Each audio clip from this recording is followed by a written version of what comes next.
ஒரே நாடு ஒரே தேர்தல் மசோதா கூட்டுக்குழுவுக்கு பரிந்துரைக்கப்பட்டிருக்கிறது. இது பற்றிய மேலும் விவரங்களை எமது சிறப்பு செய்தியாளர் ஜீவபாரதி விரிக்க கேட்கலாம். வணக்கம் ஜீவபாரதி, செய்தி குறித்து முழுவதும். ஒரே நாடு ஒரே தேர்தல் மசோதா தாக்கல் செய்யப்பட்டதன் தொடர்ச்சியாக எதிர்க்கட்சிகள் கடுமையான விமர்சனங்களை முன் வச்சுட்டு வந்திருந்தாங்க. குறிப்பிட்டு திமுகவினுடைய எம்பி டி.ஆர். பாலு இந்த மசோதாவை கூட்டுக்குழுவுக்கு அனுப்ப வேண்டும் அப்படின்ட்டு கோரிக்கை விடுத்திருந்தாரு. அதன் தொடர்ச்சியாக மத்திய உள்துறை அமைச்சர் அமித்ஷா அவர்கள் அந்த கோரிக்கையை ஏற்று நாங்கள் நிச்சயமாக கூட்டுக்குழுவுக்கு இந்த மசோதாவை அனுப்புவோம் அப்படின்னு சொல்லி குறிப்பிட்டிருந்தாரு. அதே போல மத்திய சட்டத்துறை அமைச்சரும் அந்த விஷயத்தை குறிப்பிட்டு பேசியிருந்தாங்க. அதன் தொடர்ச்சியாக குறிப்பிட்டு மக்களவையில் ஓட்டெடுப்பின் மூலமாக இது கூட்டுக்குழுவுக்கு அனுப்பலாமா, இத்தகைய ஆதரவு இருக்கு அப்படின்ட்டு ஓட்டெடுப்பு நடத்துறதுக்கான அந்த அறிவிப்பானது வெளியிடப்பட்டிருந்துச்சு.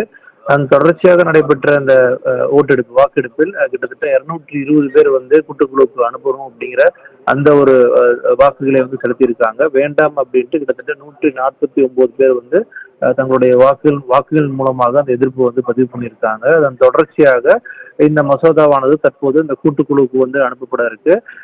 இந்த கூட்டுக்குழுவினுடைய தலைவர், அதுல எத்தகைய உறுப்பினர்கள் யார் யாரெல்லாம் இருக்க போறாங்க அப்படிங்கிற அடுத்தடுத்த விவரங்கள் இன்று மாலைக்குள்ளாகவே மக்களவை சார்பாக உடனடியாக அறிவிக்கப்படும்.